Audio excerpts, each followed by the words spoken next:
সোনালী স্বপ্ন নিয়ে মাঠ জুড়ে ভুট্টা চাষ করেছিলেন রংপুরের গঙ্গাচড়ার কৃষক। ভালো ফলনের আশায় দিনরাত পরিশ্রম করেছেন তারা, কিন্তু টানা বৃষ্টিতে সে স্বপ্ন এখন পানির নিচে। রোদ না থাকায় ভুট্টা শুকানো নিয়ে পড়েছেন বিপাকে। ভুট্টায় গজিয়েছে অঙ্কুর। লোকসানের শঙ্কায় দিশেহারা কৃষকেরা। রংপুরের গঙ্গাচড়া থেকে সুজন আহমেদের পাঠানো তথ্যচিত্রের ডেস্ক রিপোর্ট।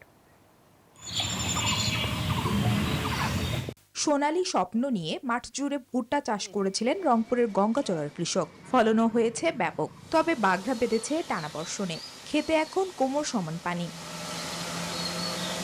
বৈরী আবহাওয়া থাকায় ভুট্টা শুকানো নিয়ে বিপাকে কৃষক। বাড়ির উঠান কিংবা রাস্তার পাশে ছড়িয়ে শুকানোর চেষ্টায়ও ব্যর্থ হচ্ছে বৃষ্টিতে।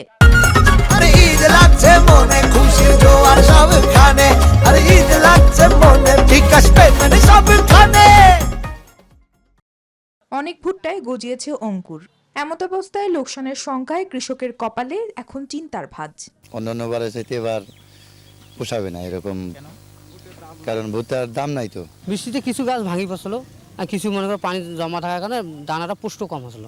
ভুট্টা যেমন উঠে গেছি, হঠাৎ করে 1-1.5 ঘন্টার মধ্যে পানি এসে পানি একেবারে প্লাবনে ভুট্টাটা মনে করে যে পানিতে তলিয়ে গেছে সব। পানি তো হয়, বন্যা হইলে পানি হয়, তাই এবার একেবারে অতিরিক্ত পানি। এলা ভুট্টার দাম নাই, এখন মানুষ কি খেয়ে জীবন বাঁচাইবে।